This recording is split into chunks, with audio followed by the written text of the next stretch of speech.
Chapter 6506. Revendor said if he really did that, you would grow 2 hands in the hospital in Casablanca. And then this would become the greatest medical miracle in human history.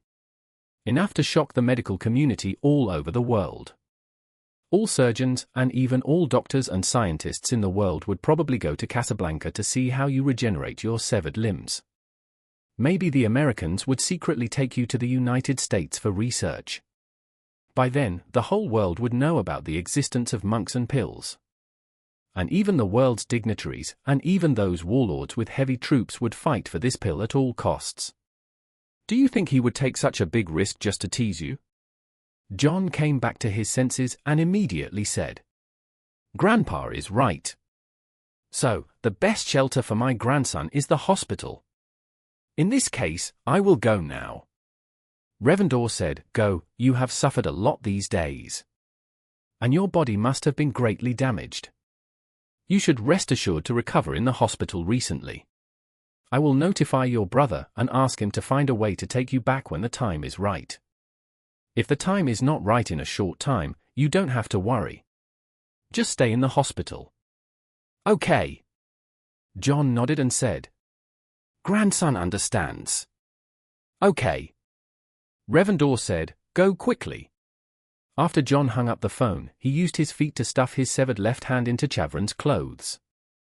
And then immediately found Mingala from more trade. When Mingala saw the tragic scene, he was shocked beyond words. John had no time to explain to him, so he just ordered him. Don't ask anything. First, have someone take away General Yuan's body and dispose of it. Remember to dispose of it cleanly and don't leave any clues. Also, tell the person in charge to wrap the body in a biochemical-grade body bag, burn it, and then bury it. General Yuan was ordered to commit suicide by taking poison. His poison is much more toxic than yours. And it will be life-threatening if it touches the skin. Mingala didn't dare to ask more questions, and immediately said, Okay, Grand Commander, I'll arrange it right away. John said again, You drive me to the largest hospital in Casablanca yourself. I will be hospitalized there in the next few days. I will tell the hospital that I was injured at work. You will advance the medical expenses for me as my boss. Remember to choose a separate ward for me. Mingala nodded repeatedly. Grand Commander, don't worry, I understand. John gestured to the long sword on the ground with his wrist still tied with a belt and said, You are responsible for keeping this sword. You must keep a close watch on it. If you lose it, you will lose your head. Do you understand?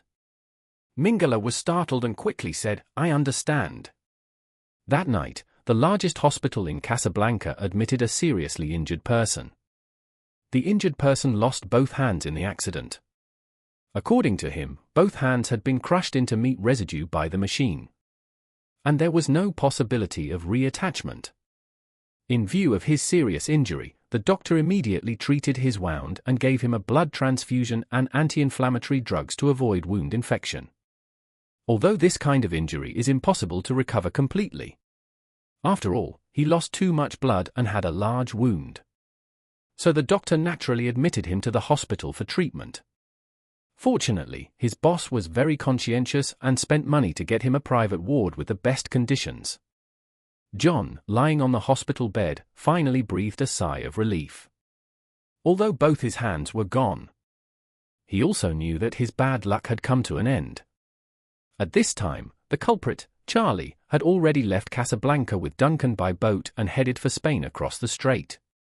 However, Charlie and Duncan's purpose of going to Spain was not for the right army governor's office, but to use Spain as a transit point to change their identities and fly back to Northern Europe. When the ship was sailing on the sea, Duncan received an early warning from AI through satellite.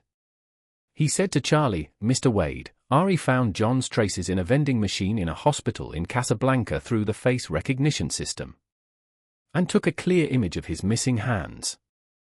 After that, he handed the phone to Charlie. The picture was exactly the picture that Ari had captured from the vending machine surveillance. In the picture, John was walking through the emergency hall with the help of a middle-aged man. and it could be clearly seen that both of his hands were gone. Seeing this, Charlie couldn't help but laugh and said, "Victoria, this spendthrift woman, is really vindictive. John's left hand grew out of one of my reshaping pills. And its theoretical value is at least hundreds of billions. She actually got it chopped off."